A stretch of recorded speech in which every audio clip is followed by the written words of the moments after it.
There's a monster outside.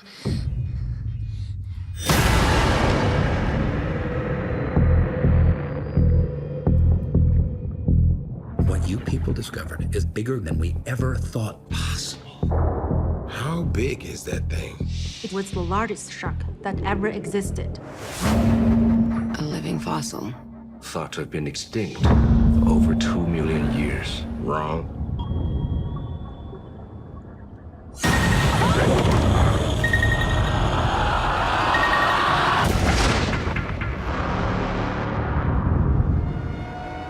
My God. It's a megalodon. He's kidding, right?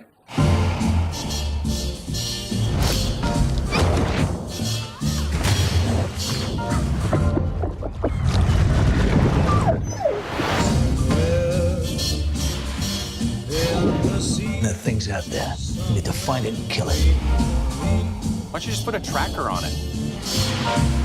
Did you guys ever watch Shark Week?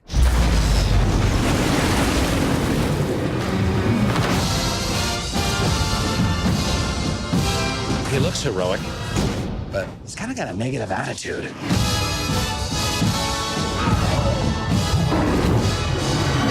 Chew on this, you ugly.